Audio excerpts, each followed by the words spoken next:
Bonjour les amis. Vous le savez, mon métier c'est de vous raconter les grandes histoires criminelles japonaises, mais aussi celles de ceux qui traquent les malfaisants. Et ça, c'est aussi le boulot de NordVPN qui sponsorise cette vidéo. Grâce à la protection anti-menace qui n'est pas qu'un simple bloqueur de publicité, non seulement vous accélérez le chargement de vos pages, mais vous vous protégez des gangsters en ligne qui cherchent à vous hameçonner et des sites malveillants véritables coupe-gorge à l'affût de vos données bancaires. Si vous arrivez dans l'un de ces bouges malfamés, la brigade NordVPN interviendra immédiatement et vous déconnectera de ce guet-apens, et ce que vous soyez dans les unités macOS, Windows, Linux et dans les extensions de navigateur Google Chrome ou Firefox. Comme le plus complet des équipements, tout est dans l'application NordVPN. Alors n'attendez plus et profitez dès aujourd'hui de cette protection rapprochée grâce à l'offre exceptionnelle que vous trouverez en description ou grâce au code promotionnel Satsujin. Et toujours la garantie satisfait ou remboursé de 30 jours. Merci NordVPN.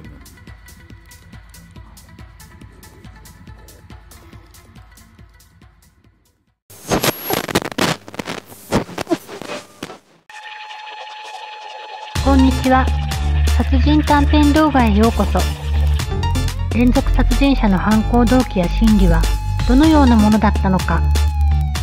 今回のケースは日本の殺人 on YouTube。Le 5 octobre, une femme affolée a fait irruption dans un commissariat de Kanazawa pour porter plainte contre un homme qui voulait la violer. Le policier de service, un peu étonné de devoir intervenir sur un acte qui n'avait pas encore eu lieu, lui demanda où était l'individu pour aller le cueillir, mais celle-ci, répondant qu'elle n'en savait rien, montra des messages qu'elle venait de recevoir. Le dernier disait en substance « Il va t'arriver des bricoles, ma cocotte, et au moment où tu t'y attendras le moins, tiens-toi prête et n'en veux qu'à toi-même. » Les messages précédents étaient tous des déclarations plus ou moins grivoises accompagnées de photos de son anatomie et des messages de rendez-vous. Elle expliqua qu'après un premier rendez-vous auquel elle avait préféré couper court, l'homme n'avait pas accepté cette éviction et menaçait de venir, je cite, « finir la soirée avec elle ». Après identification de l'individu et interpellation, la police put confirmer que la jeune femme de 21 ans revenait de loin. L'homme, Yamato-shion, 23 ans, était bien connu de leur service et avait déjà été condamné à 3 reprises pour viol à plusieurs mois de prison. En examinant son dossier, il apparaît que son mode opératoire était toujours le même, passer une annonce sur un site de rencontre, inviter une jeune femme à sortir et la violer. L'examen de ses comptes Tinder et autres montre que l'homme avait rencontré 11 jeunes femmes entre 19 et 23 ans le mois précédent, faisant craindre à la police que d'autres victimes potentielles ne se soient pas déclarées. Lors de ses auditions, il a déclaré qu'elle l'avait laissé en plan après un baiser et des caresses dans un taxi, et que c'était inadmissible pour un homme d'être laissé comme ça. Voilà. Il a été présenté au procureur et mis en examen pour menace de viol en attendant de contacter les 11 personnes qu'il a rencontrées en septembre. En l'état, il risque 1 mois de prison, mais si d'autres victimes se déclarent, c'est une note de 2 à 3 ans de réclusion qui l'attend, étant en plus récidiviste. Affaire à suivre.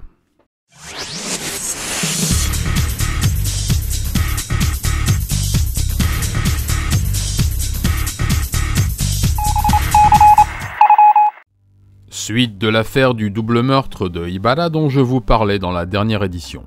Depuis la découverte de Madame Miyamoto Satie, 74 ans, et de sa fille, Ando Chisono, 50 ans, assassinée à leur domicile, la police était à la recherche du fils de la famille, âgé de 25 ans et tout désigné pour être le meurtrier.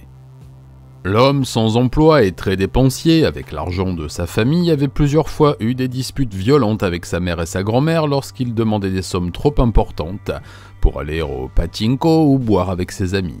De plus, la police avait trouvé une batte de baseball en aluminium couverte de sang cachée dans sa chambre. Après avoir volé la voiture de sa mère, les caméras de surveillance urbaine avaient repéré à la gare de Fukuyama, prenant un billet de train pour la gare de Hakata à Fukuoka. Les recherches sont à présent terminées puisque l'homme a été retrouvé le 3 octobre, flottant sur une rivière près de Kokone dans la préfecture d'Iota et visiblement mort depuis quelques jours. D'après les premières constatations, il aurait sauté du haut du pont et serait mort de sa chute sur des rochers qui affleuraient. Puis son corps aurait dérivé jusqu'à un petit barrage à quelques dizaines de mètres où des promeneurs l'ont aperçu.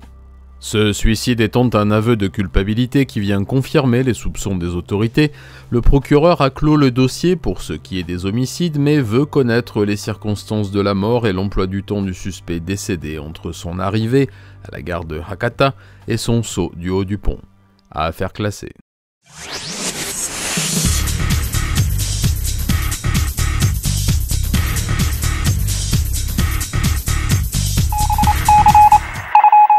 Le 6 janvier 2022, la cour de Okayama condamnait Katsuta Kunihiko, 43 ans, à la prison à perpétuité pour le meurtre de la petite Tsuchiyo Yukiko, 9 ans, assassinée en 2004. Cette affaire atroce est d'une tristesse absolue, je vous en parlerai dans une vidéo dédiée à la fin de cette année, car le cas est complexe et avait ému le pays au moment des faits. L'homme multirécidiviste était déjà en prison pour l'attaque au couteau d'une collégienne et les agressions de 70 enfants lorsqu'il avait avoué le meurtre de la petite Yukiko, retrouvant le chemin du tribunal pour y être condamné à la réclusion à perpétuité. La décision avait fait l'objet d'un appel qui a vu le verdict confirmé le 4 octobre, rendant justice aux parents dont les enfants ont été blessés par Katsuta et aux parents de la petite Yukiko qui réclamaient justice depuis 18 ans. L'affaire est donc conclue et je vous en donne tous les détails dans un gros dossier qui devrait sortir en décembre.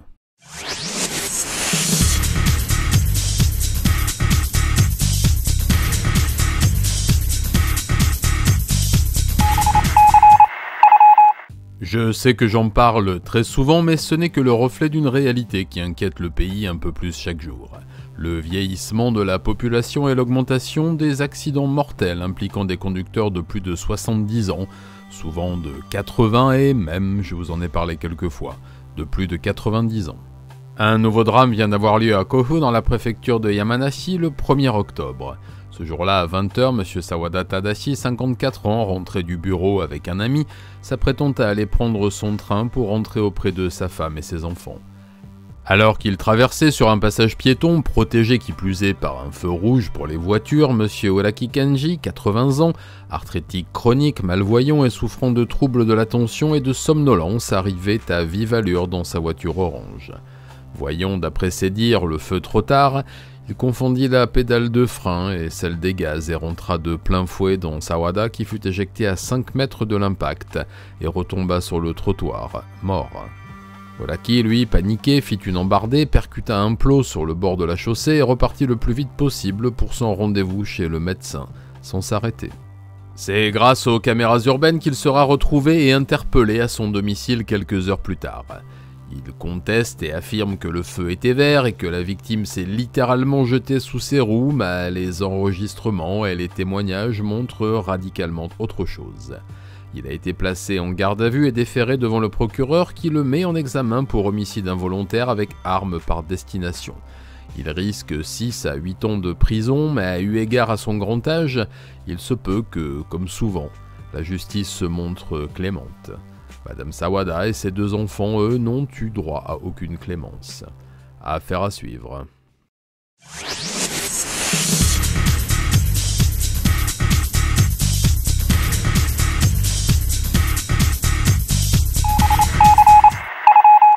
Le 2 octobre dernier, c'est un nouveau drame qui a été évité de justesse à l'unité des soins palliatifs de la clinique Fureya Ishiki no Sato à Osaka. Vers 20h, alors qu'elle prenait son service, une aide-soignante qui passait devant la chambre d'une femme de 82 ans aperçut une infirmière de jour penchée sur son lit. S'approchant pour lui dire qu'elle prenait la relève, elle vit que sa collègue était en train d'étrangler la patiente, semblant s'acharner sur elle avec rage. L'infirmière en question, Hikaru Yujio, 37 ans, tenta de dissuader la jeune aide-soignante de la signaler, lui disant qu'il ne s'agissait pas de ce qu'elle croyait, mais elle appela la police et Hikaru fut arrêté. La victime, dans un état critique, a été prise en charge par les urgences et son état a été déclaré stabilisé dans la journée du 6. L'infirmière est actuellement entendue par la police pour son geste, mais les enquêteurs ouvrent aussi les dossiers médicaux des derniers patients décédés dans cette unité, où il est facile de camoufler un meurtre.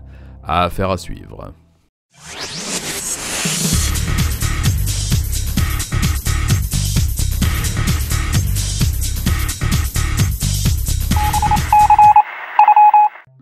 Je vous renvoie vers ma vidéo sur le meurtre sordide de Shimabukuro Rina pour avoir un aperçu plus complet de la situation autour des bases américaines de Okinawa et de la violence qui y règne depuis 77 ans dans la plus grande illégalité et le déni des conventions internationales.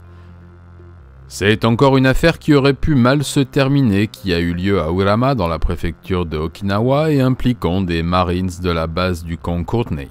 Vers 5h10 du matin, un groupe de soldats américains qui faisaient la fête dans un bar de la ville et qui, d'après les témoignages, étaient tous fin sous, a entrepris un groupe de femmes dont des employés de l'établissement aient eu à leur égard des gestes déplacés virant à l'agression sexuelle. Un jeune employé du bar de 21 ans qui était venu s'interposer et leur demander de cesser ce qui tournait au viol, a reçu comme réponse un vigoureux coup de poing dans le visage de l'un des marins âgé de 28 ans qui s'est ensuite acharné sur lui avant de dégrader le bar en brisant un grand nombre d'objets. Fort heureusement, les femmes victimes des agresseurs ont eu le temps de partir, mais le jeune barman est dans un état critique et fait actuellement l'objet de soins importants en centre hospitalier. Le militaire, ancien commando de 1m95, a été arrêté par la police locale et remis aux autorités militaires américaines qui, comme d'habitude, ne feront strictement rien contre lui si ce n'est une petite réprimande. Pour rappel, les militaires américains des bases d'Okinawa ont été à la base de 67 agressions violentes et 214 viols en 2021, dont 7 sur mineurs, dont aucun n'a été jugé. Cauchemar à suivre.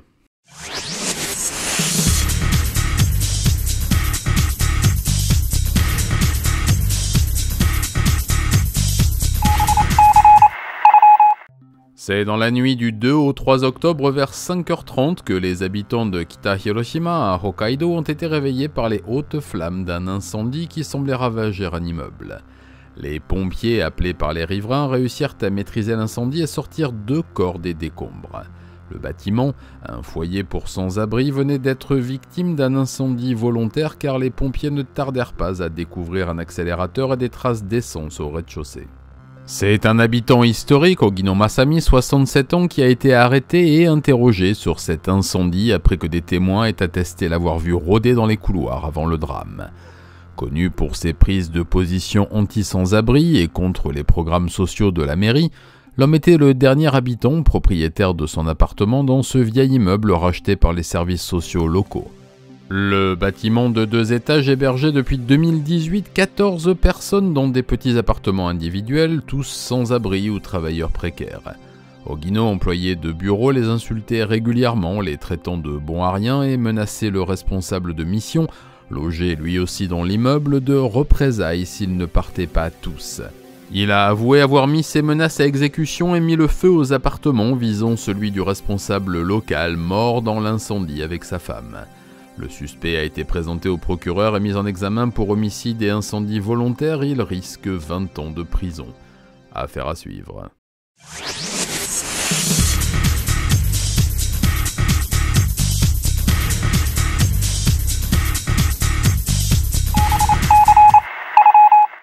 Le 23 septembre dernier, à Matsudo, dans la préfecture de Chiba, la petite Minami Saya, 7 ans, partait pour le parc voisin avec sa trottinette, pendant que sa mère mettait ses chaussures et fermait la porte et le portail à clé.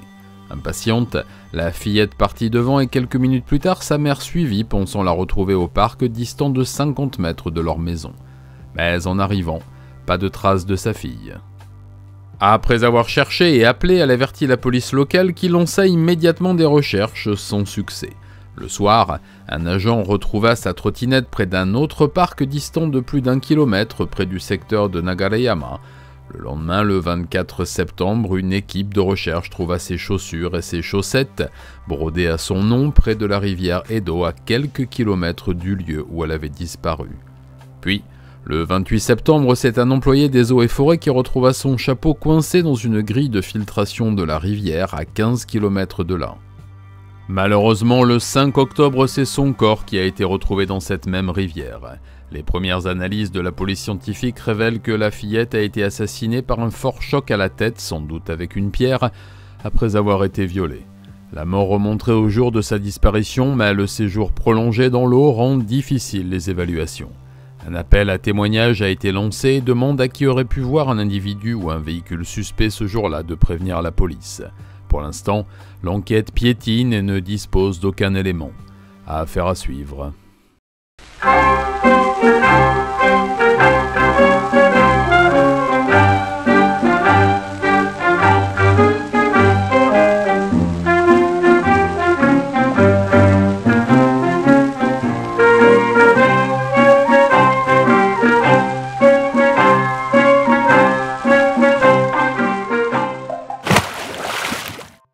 Un petit coin de parapluie pour un coin de paradis, tout le monde connaît ce refrain du plus sétois de nos poètes immortels.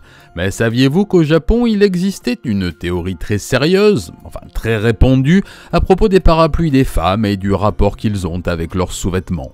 Non? Alors soyez sans crainte, tonton Satsujin est là pour éclairer votre lanterne. Dans le monde merveilleux des contrariés du bigoudi, les thèses fantaisistes et basées sur leur seule imagination paraphilique, donc en langage clair, tordues et tirées par les douilles, pullulent. Certaines de ces élucubrations masturbatoires portent malheureusement sur des hypothèses absurdes et violentes qui conduisent à des viols et des atteintes physiques, et de celles-là je ne parle pas dans cette rubrique et souhaite 1000 morts à leur auteur. Les théories émanant des plus poètes de nos chagrins du limaçon sont bien plus exotiques et leur récit me fait toujours joie. Mais je vous sens tout frémissant d'en savoir plus. Dans le cerveau en surchauffe de certains, il existerait un rapport direct entre le parapluie choisi par une femme et la nature et couleur de ses sous-vêtements. Ces dames, et ce depuis la nuit des temps, accorderaient leur pébroc avec leurs culottes, mais d'où vient cette information ? Mais de leur cursus de chercheurs d'excuses pour s'astiquer la colonne sur tout et n'importe quoi. Mais ne jugeons pas cette information trop vite, non. Le délire de ces parapluviophile, voyant dans chaque pépin tenu par une main féminine une pancarte disant « Hé les mecs, regardez, voilà la couleur de mes sous-vêtements » n'est peut-être pas si délirant que cela. Cette idée, née dans les années 60, a été reprise par la littérature érotique, puis par les mangas du même genre, avant de devenir un sous-genre du porno soft des années 70 et 80 et de parsemer certains films roses, les fameux Pinko Eiga, au point de rentrer dans la culture populaire, démontrant, si besoin était, que le genre est populaire chez tout le monde. N'est-ce pas ? Dans les années 2000, des sociologues japonais ont commencé à se pencher sur ces phénomènes d'érotisation des objets du quotidien et de l'obsession de certains pour la lingerie et les godasses, plus que pour la chair elle-même, et la sexualisation du parapluie est passée elle aussi sous l'œil expert de ces messieurs. Ah oui, avant de poursuivre, c'est en voyant que la police de Yokohama avait encore arrêté un voleur de parapluie et découvert une centaine de ces petits objets de bois, de plastique et de toile imperméable que je me suis penché sur le sujet, ignorant que j'étais de cette paraphilie, mais surtout du grand sérieux qu'était ce débat universitaire sur le pébroc comme objet de fantasme. Alors plutôt que de nous gausser du pauvre R qui se préparait d'une soirée du feu de Dieu en compagnie de ses camarades entoilés et se retrouve gros gens comme devant à cause des Pandores, penchons-nous plutôt sur l'étude presque poétique du professeur Miyazawa qui vous aidera peut-être à comprendre nos amis fétichistes. L'universitaire associe cette étude à celle faite sur les croyances, c'est-à-dire des pratiques basées sur aucun fait concret et reproductible, mais qui rassurent l'enfant comme l'adulte, Papa Noël, Dieu ou le cerveau de Kishida. Alors pour expérimenter cette croyance coquinoute, quoi de mieux qu'une vraie expérience? Le prof prend donc en compte le nombre de sous-vêtements qu'une femme japonaise possède en moyenne, considérant qu'ils ne sont pas toujours assortis, et augmente donc le nombre de matières et de motifs possibles, et le compare avec le nombre de parapluies qu'elle possède également. Étonnamment, non en fait pas du tout, elle possède en moyenne 31 fois plus de dessous que de pépins. Donc la théorie en prend un coup dans la ganache et il est fort peu probable, pas impossible, mais presque que les deux soient toujours coordonnés. Mais restons scientifiques et analysons la suite du protocole. Interrogeons 100 femmes entre 21 et 50 ans sur ce sujet, il ressort que 37% d'entre elles avouent choisir, dans les deux cas, un motif et une couleur qu'elles aiment. Si Madame X aime la couleur lilas brodée de petites fleurs, elle la choisira à la fois sur son petit ensemble de dessous et sur son parapluie. Il existe donc bien un lien inconscient entre le choix d'une culotte et celui d'un riflard. Un point de plus pour les coquins à qui il n'est plus défendu de croire que la jolie passante avec un parapluie rose orné de rubans a peut-être le fondement enchâssé dans la même étoffe. Cette étude se croisant avec une autre, plus ancienne et menée par la très sérieuse université de Waseda sur le lien entre lingerie et chaussures, dans laquelle déjà des corrélations furent établies, nous permet de dire, enfin pas moi, le prof Miyazawa, qu'il y a donc une possibilité accrue en termes de pourcentage que la femme sublime que vous voyez passer avec une ombrelle imprimée panthère emporte aussi sous sa jupe de tailleur. Et les trois dans le fond là qui disent oui mais la vérité est ailleurs, vous sortez. Bon, vous me suivez toujours? Mais alors se posait le délicat problème des parapluies en plastique transparent que l'on achète en urgence à 100 yens à la sortie du métro ou chez les dépanneurs. Quid des dessous de la dame? Et je sais que vous aussi cette question vous turlupine. Définitivement le plus beau mot de la langue française à mon goût, mais là n'est pas le problème. L'imaginaire érotique du paravluviophile dans la tradition paraphile la plus orthodoxe en déduit que la dame qui choisit ce type de pépin ne porte pas de sous-vêtements et de fait, elle devient l'objet de toutes les attentions de la guilde. Mais la réalité scientifique est beaucoup moins torride et dans l'étude en question, les femmes porteuses de parapluies jetables en vinyle transparent interrogées indiquent ne porter aucune attention particulière au choix de leur lingerie et ne pas se soucier de la sortir. Ce qui, une fois de plus, nous conforte dans l'idée qu'un lien direct entre les deux objets existe réellement. Oui, je sais tout ça n'est pas sérieux et les chercheurs eux-mêmes avouent avoir fait cela pour rigoler car il est bien facile de voir les biais argumentatifs de cette expérience. Mais après tout, et je reprends les mots des deux chercheurs que je partage totalement dans ce cas précis, qu'est-ce qui est le plus important ? Que cette théorie soit vérifiée en laboratoire et appuyée par une équipe scientifique sérieuse ou que cette idée reçue, cette petite fantaisie permette aux hommes comme moi, et je l'espère comme vous, de laisser leur esprit vagabonder lorsque tombent les premières gouttes et d'imaginer des choses pas bien méchantes et qui, au plus, vous donnent le sourire. Mais attention à ne pas laisser vos yeux fixés trop longtemps au même endroit car le parapluie, une fois plié, peut aussi avoir des fonctions contendantes très utiles et c'est de bonne guerre. Voilà, cette rubrique totalement inutile est à présent terminée, vous pouvez reprendre une idée normale et surtout ne me remerciez pas pour vous avoir mis cette théorie dans la tête. Si, je sais que vous allez regarder le parapluie des dames demain, bande de coquinous. Moralité, un compromis fait un bon parapluie mais un mauvais toit et comme disait mon papa, compromis, chose due. À votre service, messieurs, dames.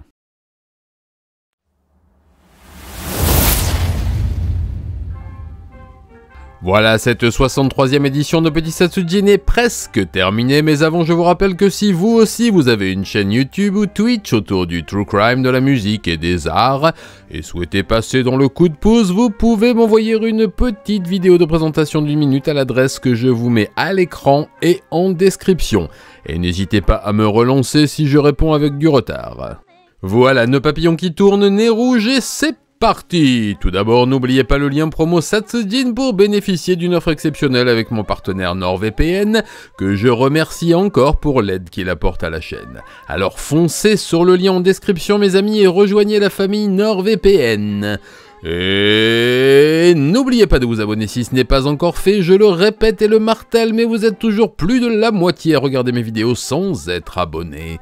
Pensez à activer la cloche pour les sorties à venir, à mettre un petit pouce en l'air, à commenter, à partager, ça fait la différence pour la chaîne et la diffusion.